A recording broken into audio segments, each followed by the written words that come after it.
Hello guys, this is Timus here, and welcome to the second review of this. For this review, I'm actually just going to do chapters 11 through 15, mainly because there's the, Megatron and Orion have their council meeting with the Thai Council, which was kind of redundant in the way I just said that, but anywho, we're going to continue with this.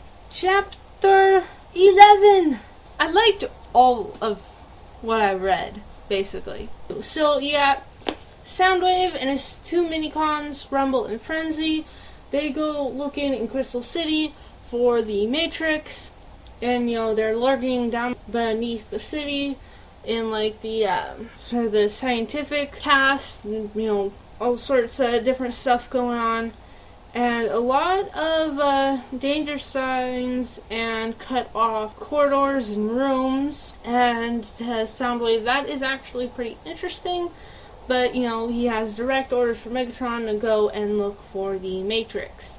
Now, actually, what is stated later, towards the end of like the 13th chapter or something, or the 14th, I think, actually, the council member, Halogen, and I'll get to the other guys momentarily, flat out says, hey, no one can really just go find the Matrix leadership. It's usually the Matrix leadership that reveals itself to the chosen one. So we got all of that, and at the end of chapter 11, we actually have Orion Pax going, and he's back in Icon, and he's at his desk, and he's looking through records, because at the end of the chapter 10, we have Starscream going up to Trypticon Station, and Megatron wanting to know exactly why.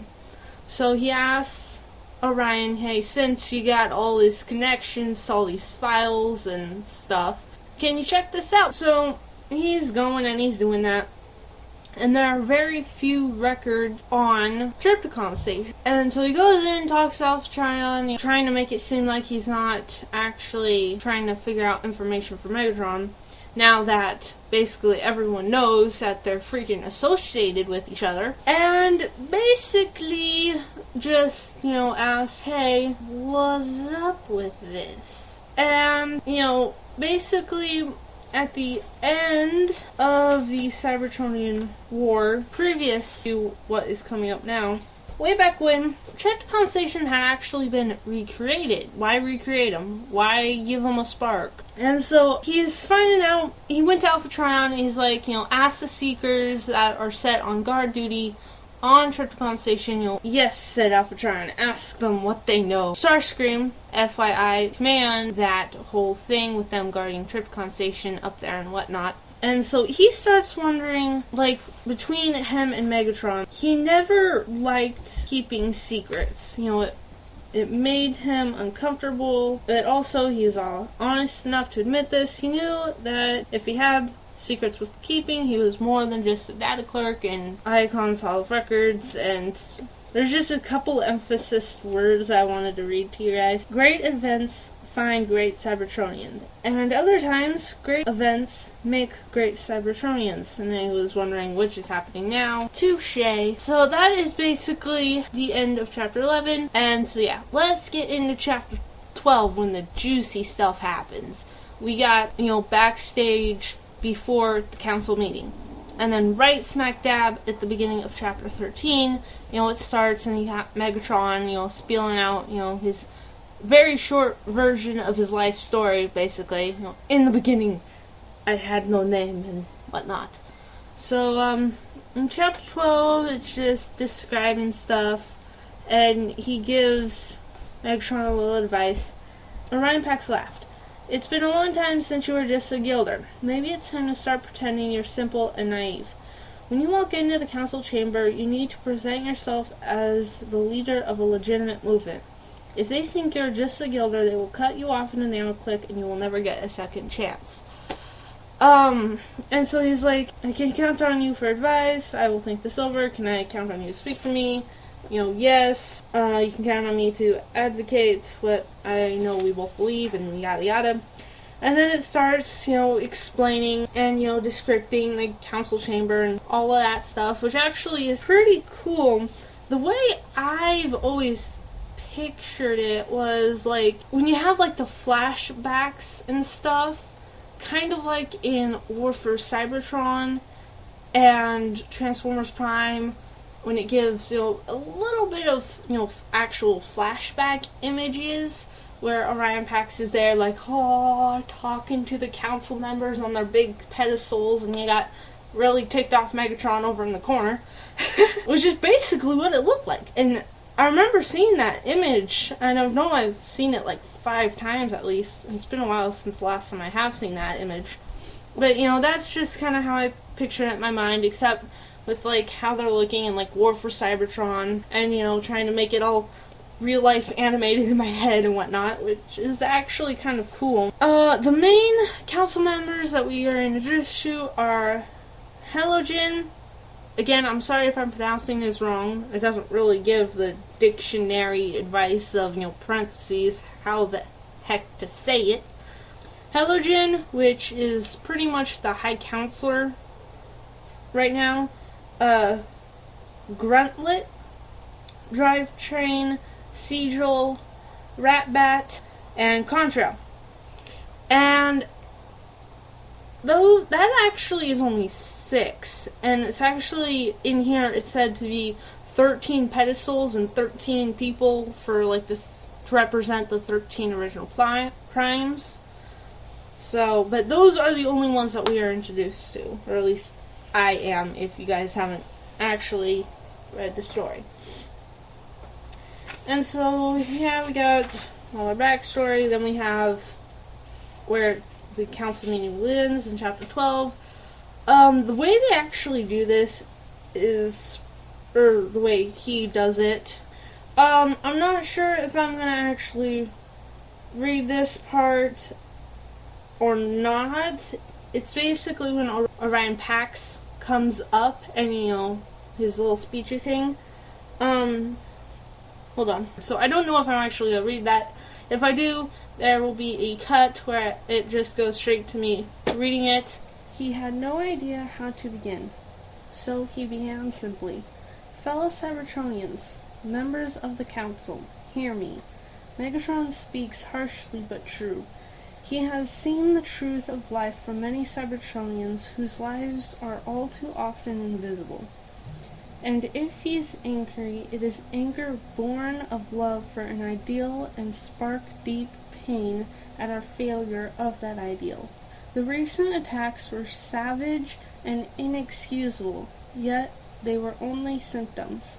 The unrest spreading across Cybertron will not stop with these attacks because it is the natural expression of a people who for too long have been held in check, their potential forever unrealized because of the false constraints of caste and guild.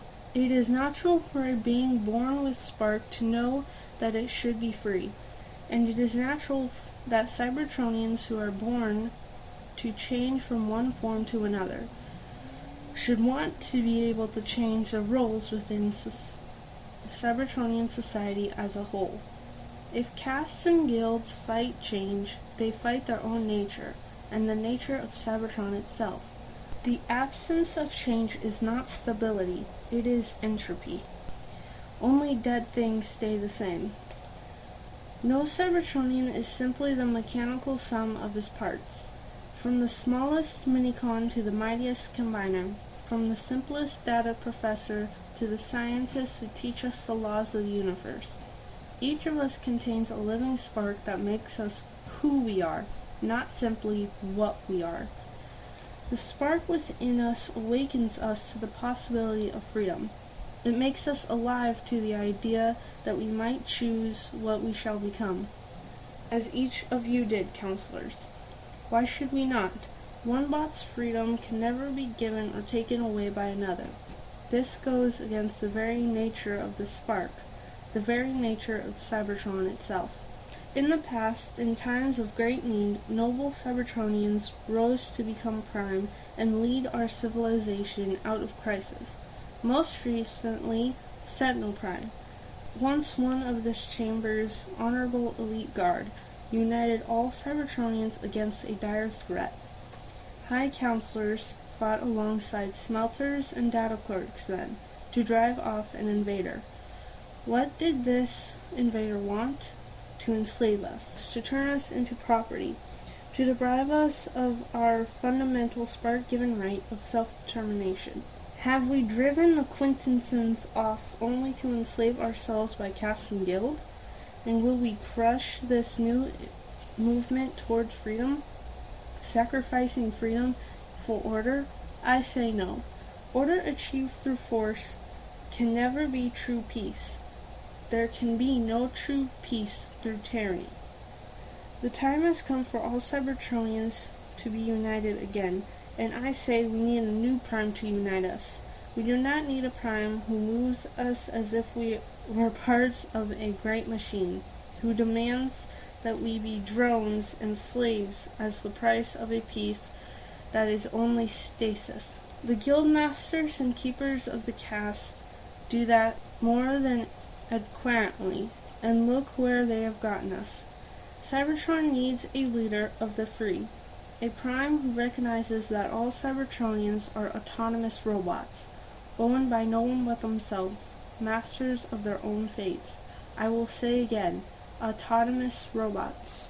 We will remember this moment in this council chamber as the moment where furry bots broke the wheels of oppression that had taken the beauty of the spark away from us. We are all autonomous robots today, Autobots if we need a name to rally round. And we Autobots declare that a spark once freed will never again stand to be oppressed. We must choose a new prime today. Choose well. For a prime might either lead Cybertron to a new golden era in our history, or stand by as the dark ages of anger and resentment explode into planet-wide chaos and war. Members of the High Council, the choice is yours. I wish your wisdom. Freedom, Autobots, Autobots! When he caught Megatron's eye, he was expecting aberration. Instead, he saw anger in his friend's face, and he didn't know why, but skip a few words. Megatron clearly had something on his mind, and he was not a Cybertronian who kept his emotions to himself. Pretty self-explanatory there. Chapter 14, more of the actual meeting.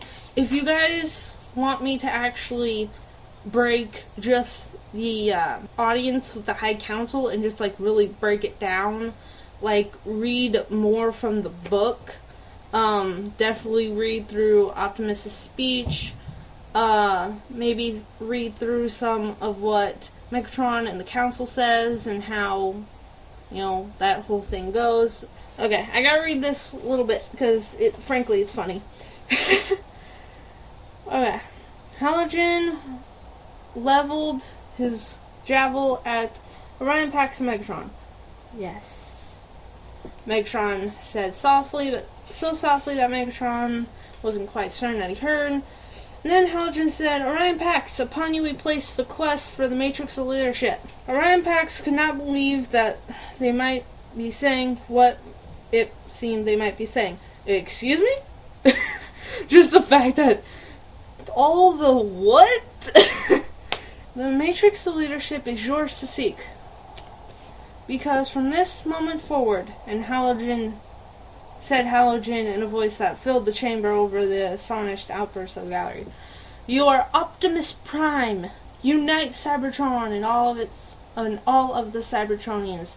Usher in this new era you have spoken of so greatly. He's speaking so greatly of.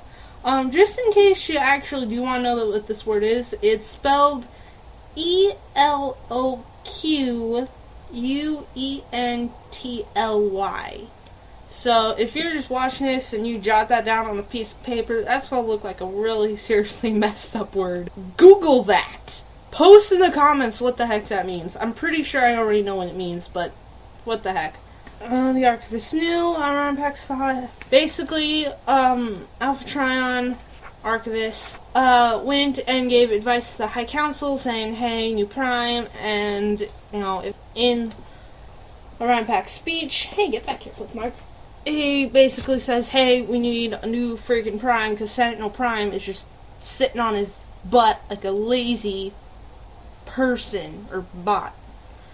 And frankly, right now, he's missing, so... Basically, from this point on, the writer of this book, Alex, actually, from then on, starts referring to Orion as Optimus, which kind of bugs me a little bit, because I have just gotten used to saying Orion Pax without having to correct myself, and now I get to call him by what I've always called him, Optimus. Okay, now on to chapter 15. Basically, now that Orion Pax is now Optimus Prime, there was a pause, crackling with tension for a single nanoclick. I thought he just wanted an audience with ya. Why are you all of a sudden making him a Prime? Then the chamber of the High Council exploded into a welter of reactions. Orion Pax stood stunned. He looked around, unable to process the enormity of what just happened. Optimus Prime? He was now Optimus Prime? What? I especially like when he includes the humor. Because for me, if you're watching Transformers Prime and the original TV series and Armada, I think perhaps, I don't know, I don't hardly even know about Armada or Energon. Those are subtitles in the title, by the way. And those are my dogs. Mainly what I'm saying is that it's nice that it kind of brings in that funny into it, because in most of those shows, Optimus is not like that. Now let's continue. So basically, in this chapter, Megatron just completely flips on Orion. I mean, it's like, now that he is a Prime, just 360, we cannot trust him anymore. This alliance is scrapped. First, Orion Pax is like, but I'm not worthy, after he comes, because he was called up. And then Megatron is like, fine, show of humility. Optimus Prime has a good ring to it. Orion Pax is like, hey, I didn't want this. Actually, where does he say? I still do not want it. If I had my preference, I would remain a clerk, reading the data brought to my station by the grid. I don't want this. But I believe in Cybertron. I believe in the history that I read as a clerk. I believe in the stories that say that when Cybertron needs someone, that someone will always be found, and that someone will light Cybertron's darkest hour. I do not know if I am that someone, but I respect the High Council, and I respect our traditions, so I'm going to try to not fail at this. Megatron is just having none of it. Just absolutely zip and zitch. Orion, Optimus Prime, is just trying to calm Megatron the heck down. He's just like, hey, relax. I did not want this. Because actually he says, Megatron says, he said that he was going to come here in hopes of, getting rid of the Cass Guild Masters and all that crap. But no, his real purpose in this was the pursuit of power, was what he said. And he's like, no, Megatron, no, that's not what I wanted. Did you not see how surprised I was. But then again, if you look at it from Megatron's perspective, in Orion's speech, he said, "We need new Prime. Pick wisely. I await your wisdom." Now, if you go from Megatron's point of view and just kind of switch it to a Decepticon mind sort of dealio, you can kind of see where he would be paranoid with that. Kind of right there, like a slap in the face. And Megatron ain't taking it so well. He's acting like he just got biatch slapped by Orion, now Optimus, and he's just been like demasculinized or something, and he's just trying to regain it. I don't know how I turned that into a legitimate metaphor, but somehow I did. Somehow I did. Woo! Megatron just kind of flips the F out. He just kind of completely loses it. Such a weapon had never been seen before, because he just lost his patience, and his arm transformed into fusion cannon, and just shot Halogen's podium, all came crashing down. Plus, I think he also made a hole in the wall from what happens later. And so the elite guard, finally waking up from the lunch break, decides, oh, crap going down. Maybe we should actually get off our butts and, arrest this dude, contain him. And so one of the elite guards comes up, and he's aiming at Megatron. He's ready to take this guy down. Not that that would really work, considering how his match went when we first were introduced to Megatron, and he came out with, nothing. Just hey, I came back. What's up? Optimus is just he gets in between them, and he's just stop. Stop. Now, this is me rephrasing the story in my own words. Clearly.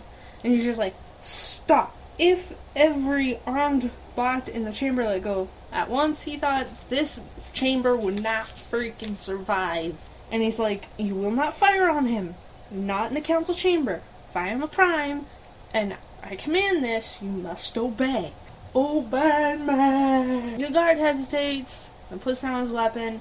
And then Megatron's just well done, Prime. And what if I told my guilders to fire on you? He pressed. Do you believe they would hesitate because you are a Prime? Mainly going off the fact that when Optimus commanded the elite guard to not fire on him and to lower his weapon, he hesitated first. But then he still did it. And then Optimus comes back with, I believe any Cybertronian must believe in the ideals of Cybertron. Without looking back, he answered, if I must be destroyed because I believe in those ideals, then so be it. And in silence, a standoff. Optimus Prime felt a deep, foreboding sense of certainty that would not be the last. He waited, not looking back at Megatron. Decepticons, Megatron said, stand down. Optimus Prime turned to face his friend. I would value your advice, he said, and your friendship. I would have valued yours as well before your betrayal. One, how could have this been Optimus's betrayal? He didn't appoint himself Prime. He doesn't control the freaking High Council. He's just a data clerk. Maybe he just got raised up to the highest possible rank you ever could in the span of 3 seconds. But hey, he didn't know that was going to happen. He said he wanted to stay where he was. So after that, Megatron and all of his Decepticon buddies, including 2 council members, Contrail and Ratbat, not a very threatening name. To conclude this review, I want to read this teeny tiny little part at the end of the chapter, going from all this chaotic to the peaceful quietness of Alphatron's study. In the quiet of his study, Alphatron rested a hand on the Covenant and said the name loud but softly, Optimus Prime. The High Council had followed his advice. Now only remained to be seen whether they and the rest of Cybertron had the courage and strength to follow this new Prime. and that Alpha Trion considered was still not a part of the Covenant he could understand. That particular future was murky, unsettled. What would become of Cybertron? The answer lay in the fortitude and will of two individuals, Megatron and Optimus Prime, which was, given the admiration and ideal that had driven to this point, exactly the way it should have been. Yet still, Alpha Trion worried. Perilous times were ahead. Next review for this, I will be covering the second half of Chapter 15. Now, I'm not completely sure how I'm going to do this, because it seems like half of Chapter 15 is Chapter 15, and then we just got like this random, unnumbered, like, chapter here where it goes into like a major flashback. From the Covenant of Primes, Book of the Civil War, inscribed in the hand of Alpha Trion himself. And so it's basically just looking back. I'm not sure yet why he put this in here. I have not read it yet. I've only read the title of this, but I've kind of skipped ahead a little bit because this kind of confused me. And after like a good 10 pages or so, then it just goes straight to Chapter 16. If this is set up how I think it is, this should actually be Chapter 17, but it strictly says 16. Exodus review, chapters second half of 15 to 20, I guess. If you like this review, please like, comment on anything that I mentioned in this review about the last 10 chapters that I may not have covered in the last video. If you like this video, please subscribe. I would be enjoying to have you in Team Prime. You guys have a good week, and I shall see you guys when that happens. This is Tamus. Hope you enjoyed. I'll see you next time.